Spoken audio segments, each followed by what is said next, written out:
नमस्कार दोस्तों, स्वागत है इस वीडियो में। और दिवाली की हार्दिक शुभकामनाएं। बहुत सारे दिए जलाएं और पटाखे फोड़ें। और इस वीडियो में हम लोग डिस्कस क्या कर रहे हैं कि क्या जीएसटी या 3B क्वार्टरली हो गया है। और इतने सारे जो नोटिफिकेशन आए हैं 81, 82, 83, 84, 85, उसको हम डिस्कस करेंगे। लेकिन उसको डिस्कस करने के लिए मैं आपको वर्बेटिम पढ़ूंगा नहीं। मैंने एक एक्सेल शीट बनाई है। वो एक्सेल शीट में आपको एक एक चीज यहाँ पर मैं आपको समझा देता हूँ। देखिए हुआ क्या है। जो एक्सीडिंग 5 करोड़ है और अप टू 5 करोड़ है। एक्सीडिंग 5 करोड़ में कोई चेंजेस नहीं होने वाला है। जो भी चेंजेस होगा वो अप टू 5 करोड़ वाले में ही होगा। तो जो अप टू 5 करोड़ वाले जो रिटर्न फाइल कर रहे हैं वो कैसे करेंगे अब आने वाले समय में वो बता देते हैं। डेट उन्होंने वैसे तो 1 जनवरी 21 कहा है, लेकिन देखते हैं इम्प्लीमेंट कितना वो हो पाता है। तो हम लोग डेट पे फोकस नहीं करेंगे, सिस्टम एक बार समझ लेते हैं। बहुत ही आसान सिस्टम है। देखिए कैसे काम कर रहा है। जिनका टर्नओवर, एग्रीगेट टर्नओवर पिछले सालों में preceding financial year up to 5 crore था, तो उनको अब जो रिटर्न फाइल करना वो कैसे करना वो बताते हैं। पहले क्या करते थे आप, GSTR 1 क्वार्टरली फाइल करते थे और 3B आप मंथली फाइल करते थे, यही करते थे आप। प्रॉब्लम क्या होती थी, अगर जो बड़े एसएससी हैं, यानी कि जिनका टर्नओवर एक्सीडिंग 5 करोड़ है, वो अगर अप टू 5 करोड़ वालों से खरीदते थे कोई सामान, तो उनको क्रेडिट नहीं मिलता था। क्यों नहीं मिलता था, या क्योंकि 2B के बेसिस पे वो क्रेडिट दे रहे थे। वो इसलिए नहीं मिलता था क्योंकि उनके GSTR 2B में तो रिफ्लेक्ट तब होगा जब ये GSTR 1 फाइल करेंगे। ये मंथली फाइल करते थे, ये क्वार्टरली फाइल करते थे। उसको उन्होंने, उस सिस्टम को उन्होंने ठीक किया। अब मैं आपको बताता हूं। अब देखिए क्या किया उन्होंने। अप्रैल से लेकर मार्च हर महीने क्या क्या होगा वो मैंने यहां पर इस चार्ट में लिख लिया है। उन्होंने एक नया टैब लेके आएंगे, इनवॉइस फर्निशिंग फैसिलिटी। तो जिस तरह से GSTR 1 का अलग से एक टेबल बना हुआ है, उसी तरह से इनवॉइस फर्निशिंग फैसिलिटी का एक टेबल बना होगा। और इसमें क्या कहा कि ये इनवॉइस फर्निशिंग फैसिलिटी सिर्फ B2B सप्लाई, यानी कि उन, अगर आप कोई इनवॉइस जो B2B आपने सप्लाई किया है और रिसिपिएंट चाहता है कि वो उसका क्रेडिट ले, तो वो आपको कहेगा और कहेगा कि भैया ये इनवॉइस मेरा अपलोड कर दो ताकि मैं क्रेडिट क्लेम कर सकूं। तो आप ये इनवॉइस अपलोड कर सकते हैं। बोला सर कब करूंगा। बोला अप्रैल के महीने में आप कीजिए, 1 से लेकर 13 तारीख में ही विंडो खुलेगा, उसके बाद बंद हो जाएगा। तो अप्रैल महीने में आप पिछले महीने का यानी कि मार्च महीने का आप इनवॉइस अपलोड कर दीजिए। उसी तरह से मई में, जुलाई में, अगस्त में। वो सर जून में क्यों नहीं है। बोला जून में इसलिए नहीं है क्योंकि जून में तो आप GSTR 1 फाइल करेंगे ही करेंगे। तो GSTR 1 जब आप फाइल करेंगे तो आप मई महीने का इनवॉइस आप GSTR 1 में ही अपलोड कर दीजिएगा। दूसरा, जो इनवॉइस आप ऑलरेडी इनवॉइस फर्निशिंग फैसिलिटी के थ्रू अपलोड कर चुके हैं, वो दोबारा आपको GSTR 1 में अपलोड करने की जरूरत नहीं पड़ेगी। मे बी ये ऑटो पॉपुलेट होकर GSTR 1 में ही आ जाएगा। तो वो अभी क्लैरिटी नहीं है, लेकिन ऐसा ही है। इसका मतलब जिनका टर्नओवर अप टू 5 करोड़ है वो आउटवर्ड सप्लाई दो जगह शो करेंगे, एक इनवॉइस फर्निशिंग फैसिलिटी के टैब में और दूसरा GSTR 1 में। इनवॉइस फर्निशिंग फैसिलिटी का टैब पूरे 12 महीने नहीं खुलेगा। 12 महीने में से 4 बार ये नहीं होगा, क्योंकि उस 4 बार में आपको GSTR 1 फाइल करना है। और इनवॉइस फर्निशिंग फैसिलिटी 1 तारीख से लेकर 13 तारीख हर महीने खुलेगा और आप इसको अपलोड कर सकते हैं। वैसे मैंने सर्कुलर में पढ़ा है कि ये कंटिन्यूअस अपलोडिंग की फैसिलिटी खुली रहेगी, लेकिन अभी तक ये क्लैरिटी नहीं है। 1 तारीख से लेकर 13 तारीख के बीच में अभी जो पता है हमें, प्रैक्टिकल आएगा तो पता लग जाएगा। तो ये कहानी आउटवर्ड सप्लाई की हो गई। अब क्या होगा, GSTR 3B क्वार्टरली हो गया है, यानी कि GSTR 3B वो क्वार्टरली भरेंगे लेकिन टैक्स वो मंथली देंगे। बोला कैसे देंगे। बोला PMT 06 से थ्रू। और इसका जो ड्यू डेट होगा वो 25 होगा और वो वैसे ही काम करेगा। बोला अप्रैल मई में आप PMT 06 फाइल करेंगे और जून में जब आप फाइल करेंगे 3B, तो जिस वक्त आप 3B फाइल कर रहे हो उस वक्त PMT 06 फाइल करने की जरूरत नहीं है। तो सर ये PMT 06 वही है जो कैश डिपॉजिट करते हैं चालान, जिसको ये लोग कह रहे हैं quarterly return monthly payment scheme, QRMP, quarterly return monthly payment scheme.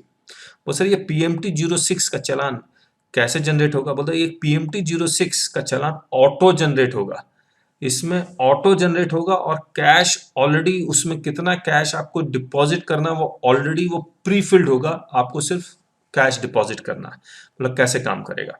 ये ड्यू डेट आपको पता ही है क्या डेट रहेगा? 25 तारीख, अप्रैल का 25, यानी कि आप पिछले मार्च का अगर आपको टैक्स डिपॉजिट करना है तो 25 अप्रैल तक करेंगे, अप्रैल का करना है तो 25 मई तक करेंगे, और फिर जब जून का क्वार्टर खत्म हो गया है तो 22 तारीख या 24 तारीख, तो ये डिफरेंट डिफरेंट स्टेट्स के अकॉर्डिंग है। 22 कुछ स्टेट्स के लिए और बाकी स्टेट्स के लिए 24 है। ये ऐसे चलेगा। वैसे PMT 06 में ऑटो कैलकुलेट कैसे होगा? वैसे तो 3B भी ऑटो कैलकुलेट होगा, लेकिन PMT 06 ऑटो कैलकुलेट क्या कैसे होगा ये बताते हैं। ये देखिए यहाँ पर मैंने एक एग्जाम्पल बनाया है। मान लीजिए क्वार्टर 1 अप्रैल में जून है, जिसका GST 3B आप ऑलरेडी भर चुके हैं, जहां पर GST 3B जो आप ऑलरेडी भरा, IGST, CGST, SGST और सेस टैक्स पेबल 100 था। इस क्वार्टर का आपको ITC 2020 था, कैश आपने डिपॉजिट किया 80। अब नेक्स्ट क्वार्टर के लिए वो क्या करेगा? ऑटोमेटिकली पोर्टल आपका ये जो कैश कंपोनेंट है इसका 35% लेगा, क्योंकि ये कैश कंपोनेंट तो 3 महीने का है, और अगर मैं 1/3 करूंगा तो 33.33% आएगा। तो ये कह रहा है कि हम 33.33% नहीं लेंगे, थोड़ा सा एक्स्ट्रा 1 पॉइंट समथिंग, यानी कि 35% आपको जमा करना पड़ेगा। तो ये क्या कर रहा? ऑटो कैलकुलेट होके ये PMT 06 बनेगा 2 महीने का, और ये 35% ऑफ कैश का बना लिया। जित I का, C का, S का ये 35%, फिर उसी तरह से अगस्त का भी 35% बनाएगा। करेक्ट है। अब क्या होगा? जब आप क्वार्टर एंड में आएंगे, यानी कि जुलाई, अगस्त, सितंबर के एंड में आएंगे, तो आपके पास पूरा डेटा होगा। तो आप उस वक्त 3B जब बनाएंगे तो उसमें आपको पता लगता है आपका टैक्स पेबल इस क्वार्टर का एक्चुअल, ये तो एस्टिमेटेड बेसिस पे उन्होंने पिछले क्वार्टर के बेसिस पे 35% निकाल लिया, लेकिन एक्चुअल बेसिस में आपका टैक्स पेबल 300 है each of every tax and 180 ITC है। तो आपको कैश कितना जमा करवाना चाहिए था? 120 IGST का जमा करवाना चाहिए था, लेकिन आपने ऑलरेडी 28 जमा करवाया हुआ है जुलाई में, 28 जमा करवाया अगस्त में, तो बैलेंस आपको 120 माइनस 28 ये 64 जमा करवाना होगा। ड्यू डेट क्या होगा? 22 या 24, ये वाला, डिपेंडिंग अपॉन द स्टेट्स। ये ऐसे हर एक स्टेट का खुलता जाएगा। मान लीजिए यहां पर आपको ITC 300 है, या मैं बढ़ा देता हूं 350 है, तो क्या होगा? आप एक्स्ट्रा 350 300 ही कर देता हूं, आप एक्स्ट्रा 56 रुपीज जमा करवा चुके हैं। या आप तो या इसका रिफंड ले लीजिए, या फिर नेक्स्ट क्वार्टर में एडजस्ट कर दीजिए, या फिर नहीं होता तो PMT 09 फाइल करके कहीं और किसी और हेड में इसको आप शिफ्ट कर सकते हैं। करेक्ट है। क्या आपको 120 का 1/3 अगर मैं निकालता हूं, मान लीजिए वो 40 होता है, आपने दिया एक्चुअली में 28, क्या उसका इंटरेस्ट मांगेगी? बिल्कुल नहीं मांगेगी। इंटरेस्ट इस ऑटो कंप्यूटेशन 35% के बेसिस पे कोई इंटरेस्ट नहीं मांगेगी। इंटरेस्ट कब मांगेगी? मान लीजिए 3B, ये जो 3B है आपका लास्ट डेट 22 या 24 है, वो उसको आपने 30 अप्रैल को भरा है, तो वो तब जाके वो आपसे वो इंटरेस्ट मांगती है। और कितने दिन का इंटरेस्ट मांगती है? मान लीजिए 22 ड्यू डेट है, तो 23 तारीख से वो इंटरेस्ट का पीरियड शुरू होगा, 23 से लेकर 30 तक, जब आप जमा करवाते हैं।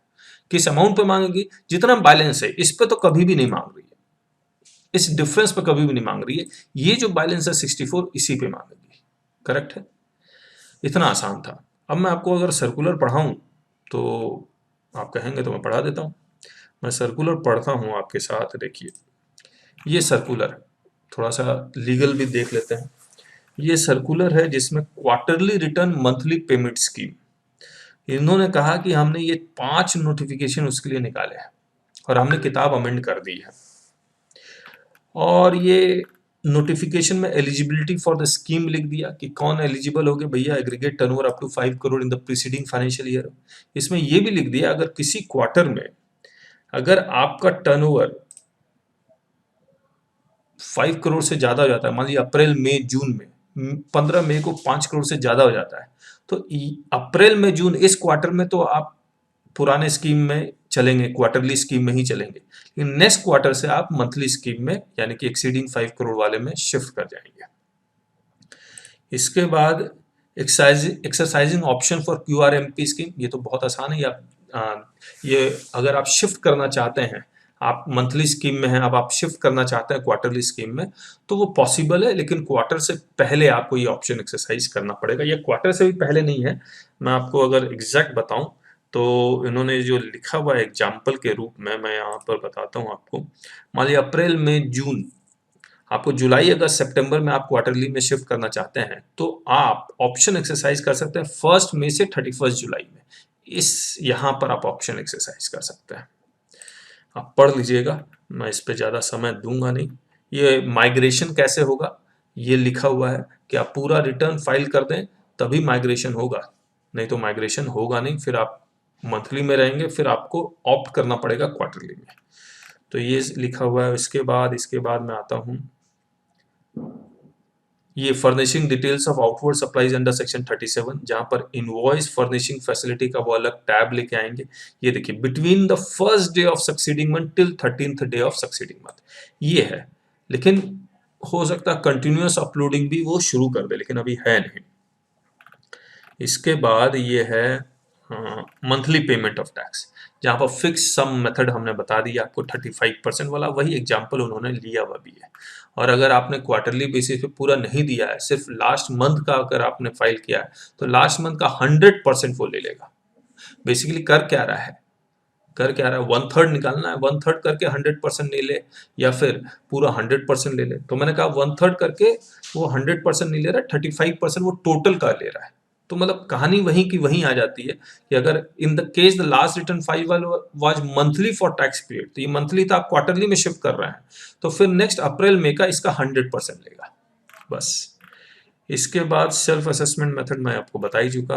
Quarterly filing of form 3B, ये भी मैं आपको बता चुका। एप्लीकेबिलिटी ऑफ इंटरेस्ट के बारे में मैं आपको बता चुका हूँ।